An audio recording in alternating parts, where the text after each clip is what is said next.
Ma'am বলবো? Recording start হয়েছে? Hello? হ্যাঁ, স্টার্ট করুন। হ্যাঁ, অনন্যা স্টার্ট করো। নমস্কার, আমি অনন্যা বিশ্বাস, দুর্গাপুর সরকারি মহাবিদ্যালয়ের 6th সেমিস্টারের ফিলোসফি অনার্সের ছাত্রী। আজকে আমার টপিক হচ্ছে চিত্তবৃত্তি। তো প্রথমে চিত্তবৃত্তি বলতে কি বোঝায় আমি বলি। সাংখ্য যোগ মতে গলিত ধাতু যে পাত্রে ঢালা হয়, ধাতু সেরূপ পাত্রের আকার ধারণ করে। সেরূপ জীবের চিত্তের সঙ্গে যখন কোনো বস্তু সংযোগ ঘটে, তখন চিত্তস্বরূপ বস্তুর আকার ধারণ করে। বিষয়ের সঙ্গে সংযোগের ফলে চিত্তের ওই বিষয়াকার প্রাপ্তিই হলো চিত্তবৃত্তি। সাধারণভাবে এই চিত্তবৃত্তি হলো জ্ঞান। এরপরে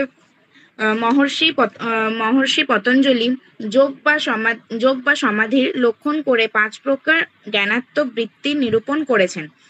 এই 5 প্রকার জ্ঞানাত্মক চিত্তবৃত্তি হলো প্রমাণ, বিপর্যয়, বিকল্প, নিদ্রা ও স্মৃতি। প্রথমে হচ্ছে প্রমাণ। প্রমাণ বৃত্তির আলোচনা শুরুতে বলা হয়েছে, যেহেতু প্রমাণের দ্বারাই প্রমেয় সমূহের সিদ্ধি বা নিশ্চিত জ্ঞান হয়ে থাকে। যোগ মতে প্রমাণ 3 প্রকার: প্রত্যক্ষ, অনুমান এবং আগম বা শব্দ। দ্বিতীয় চিত্তবৃত্তি বিপর্যয় বলতে বোঝায় মিথ্যা বা ভ্রান্ত জ্ঞান, যেমন রজ্জুতে সর্পভ্রম।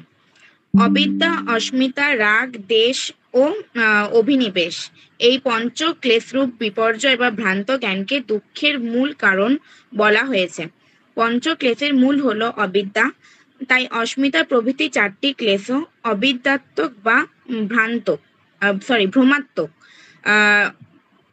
অনিত্য পদার্থকে নিত্য বলে জ্ঞান, অসুচি শরীরাদিকে সূচি বলে জ্ঞান হলো অবিদ্যা। অস্মিতা হলো অহং অভিমান।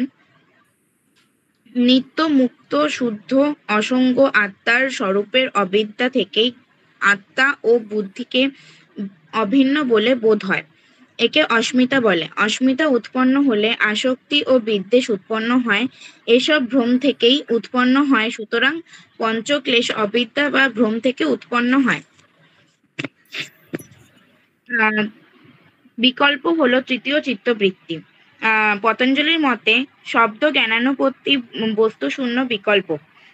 অনেক শব্দ আছে যা কোনো প্রকার বাস্তব বস্তুকে বোঝায় না, অথচ ওই শব্দগুলি শুনলে এক প্রকার জ্ঞানবৃত্তি আমাদের চিত্তে উৎপন্ন হয়। ওই বৃত্তি বিকল্প বৃত্তি। ঐরূপ শব্দজ্ঞানের দ্বারা লোক ব্যবহার হয়, যেমন পুরুষ চৈতন্য রূপ হলেও পুরুষের চৈতন্য এরূপ ব্যবহার হয়। এক্ষেত্রে পুরুষ ও চৈতন্যকে ভিন্ন রূপ বলে জ্ঞান করা হয়, যদিও তারা অভিন্ন। পতঞ্জলির মতানুযায়ী বিকল্প বৃত্তি বা বিপর্যয় ও প্রমাণ বৃত্তি থেকে ভিন্ন। পুরুষের চৈতন্য শশশৃঙ্গ ইত্যাদি ব্যবহার ভ্রম জ্ঞানের মতো বাধিত হয় না। আবার বস্তুশূন্য বলে বিকল্প প্রমাণ বৃত্তিক অন্তর্গত নয়। চতুর্থ চিত্তবৃত্তি হলো নিদ্রা। পতঞ্জলি বলেছেন, সুষুপ্তিকালীন অজ্ঞতা বা তমগুণকে বিষয় করে যে বৃত্তি উদিত হয় তা নিদ্রা বৃত্তি। নিদ্রা বা সুষুপ্তিতে এই অজ্ঞান বিষয়ক বৃত্তি হয় বলেই নিদ্রাকালীন অজ্ঞতার স্মরণ হয়ে থাকে। স্মৃতি হলো পঞ্চম চিত্তবৃত্তি। মহর্ষি পতঞ্জলি বলেছেন, কোনো বিষয় আভূত হলে যে সংস্কার উৎপন্ন হয়, সেই সংস্কার উদ্ভূত হলে যে জ্ঞান হয়ে থাকে তাকেই বলা হয় স্মৃতি।